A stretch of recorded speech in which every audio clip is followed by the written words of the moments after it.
All right, so this is how we assess anchors, okay? So there's lots of different ways to assess anchors. I'm sure people do this differently. This is how I was taught, and still something that I kind of look at anchors through this lens oftentimes.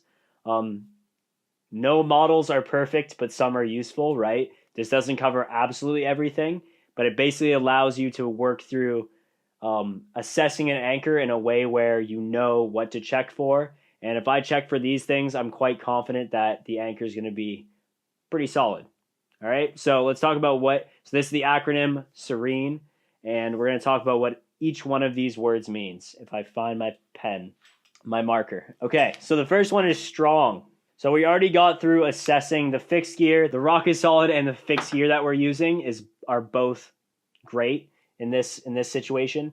Now the next thing that I would be questioning is the gear that I'm using also strong. So as long as you have up-to-date gear that you've inspected, it's rated properly, you didn't buy it on Amazon on a deal or something, then you're probably good because the UIAA rates all climbing gear.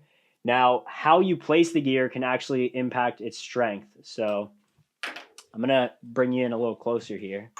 So at first glance, this might look strong, but because you've clipped in above a piece of fixed gear like this, and this can be the same for over here on the chains, it can actually crank, and when it's under tension, it torsionally loads the carabiner, so it's like twisting it like this, if I'm twisting it this way.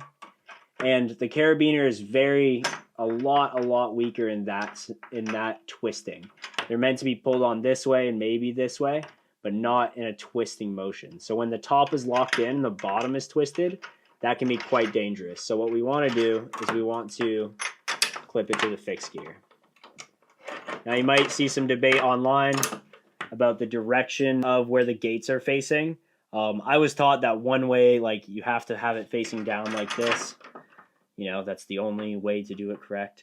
But over time and talking to experienced climbers, I've learned that it depends on the rock, right? Like if the rock is pushing in here and it's going to open it up and it's safer to have this way, then, ideally you have it that way. Some people like putting it the same way every time. It's up to you. But as long as the rock isn't opening it, it's not being compromised by fixed gear or torsionally loaded, I think it's pretty sweet.